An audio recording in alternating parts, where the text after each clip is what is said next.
সাগরে মাছ ধরায় ২২ দিনের নিষেধাজ্ঞা শেষ হচ্ছে আজ রাতে। আবারও কর্মব্যস্ত জেলেরা। সাগর পাড়ে জাল এবং বোট মেরামত সহ চলছে শেষ মুহূর্তের প্রস্তুতি। অনুকূল আবহাওয়া এবং মা ইলিশ ধরা বন্ধ থাকায় এবার কাঙ্ক্ষিত পরিমাণ মাছ পাবেন বলে আশায় আছেন তারা। Maggi hot and spicy blast, test of the nation.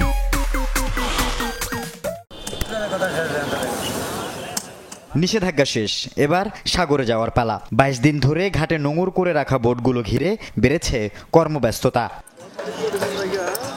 শনিবার রাত ১২টার পর শেষ হবে নিষেধাজ্ঞা। এরই মধ্যে জালের ছেঁড়া ফাটা সারাতে চট্টগ্রামে সাগর পাড়ে ব্যস্ত জেলেরা। মাছ ধরার সব সরঞ্জাম তোলা হচ্ছে বোটে।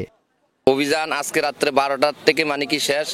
আমরা এই জাল ফল লইয়া বাজার সাজার রেডি করে ইনশাল্লাহ সাগরে যাবো, এই প্রস্তুতি আমরা রেডি করতে আসছি। জাল চিরা পাড়া এগুলো তুনি কাটি বট লাগাই পান্দি শান্তি এগুলো আমরা তোর লেবার কাজ করি। আলাদা আজকে অভিযান রাত্রে 12টা বাজে শেষ। আমরা আলাদা কাল রাত্রে যাব।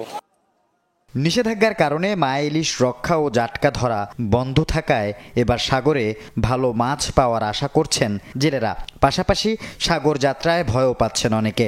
তাদের অভিযোগ, ইলিশের মৌসুমে সাগরে বাড়ে জলদস্যুর উপদ্রব। একবার এক এক সরকারের ডাকাত থাকে নদীতে, ওই নদীতে আমরা যা টিকতে পারি না, মাছ ধরতে পারি না, আমাগো নানান সমস্যা।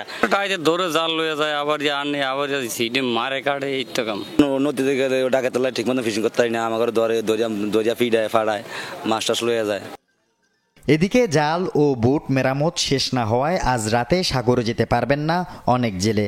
এখন আপনার জাল তোলা চলতে আছে, জাল কাজ চলতে আছে। আপনার যাবো আরো 2-1 দিন পর করে সাগরে যাবো আর কি। তারা জালের কাজ শেষ হয়েছে, হেরা যাবে। আর যেগুলো শেষ হয় না, হেরা যাবে না, হেরা যাবে আরো পরে যাবে। আজকে তো অনেকে যাচ্ছে, ঠিক আছে, আমরা আরো 2 দিন পরে যাবো। আমরা জালের কাজ এখনো শেষ হলো। অনুকূল আবহাওয়া এবং সাগর শান্ত থাকলে মাছ ধরায় লক্ষ্যমাত্রা পূরণের আশা মৎস্যজীবীদের। আল আমিন শিকদার, যমুনা নিউজ, চট্টগ্রাম। এ বিষয়ে আরও জানাতে আমাদের সাথে এই মুহূর্তে কক্সবাজার থেকে সরাসরি যুক্ত হচ্ছেন সহকর্মী এহসান আল কুতুবী। এহসান, শেষ মুহূর্তে জেলেদের প্রস্তুতি কেমন দেখছেন? আর রাতে 12টার পর থেকে প্রশাসনের পক্ষ থেকে নতুন কোনো নির্দেশনা দেওয়া হয়েছে কিনা একটু জানাবেন। ফয়সাল, 22 দিন পর তারা সাগরে যাবে। এই অবস্থায় আসলে তাদের মাঝে হতাশাও বিরাজ করছে, শঙ্কাও বিরাজ করছে, ভয়ও কাজ করছে। কারণ হচ্ছে শঙ্কা হচ্ছে 2-1 দিন পরেই কিন্তু এই বঙ্গোপসাগরে নতুন করে আবার নিম্নচাপ সৃষ্টির একটা আভাস রয়েছে, এবং পাশাপাশি হচ্ছে সাগরে মাছ ধরতে গিয়ে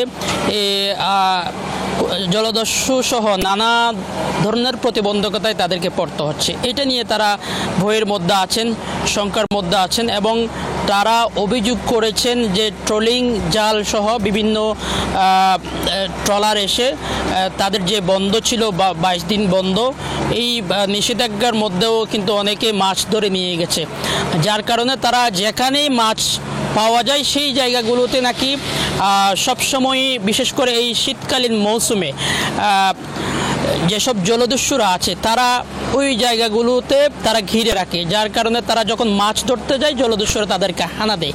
এটি নিয়ে তারা শঙ্কা প্রকাশ করেছেন, এবং যেহেতু একটা নিম্নচাপ সৃষ্টির একটা আভাস রয়েছে, সেজন্য তারা অনেকেই আজকে রাতে যাচ্ছেন না, অনেকেই আবার যাচ্ছেন।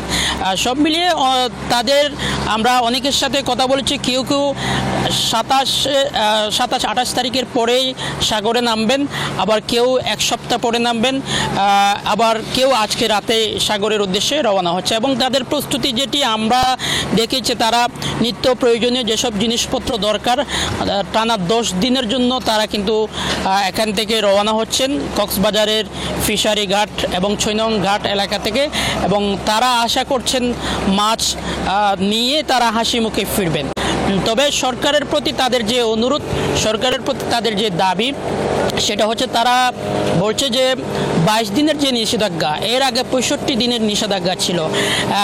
এই 22 দিন এবং 65 দিন সহ তারা সরকারের যে নির্দেশনা সেটি মেনেই কিন্তু তারা মাছ ধরতে যায়নি, এবং সরকারের কাছে তাদের দাবি হচ্ছে, যেহেতু তারা এই সময়ে সরকার নির্দেশনা মেনেছে, সরকারের প্রতি দাবি হচ্ছে যেন সরকার তাদের মাছ ধরা নিরাপদ রাখে এবং জলদস্যুদের হানা থেকে যেন তাদেরকে মুক্ত রাখে। ফয়সাল।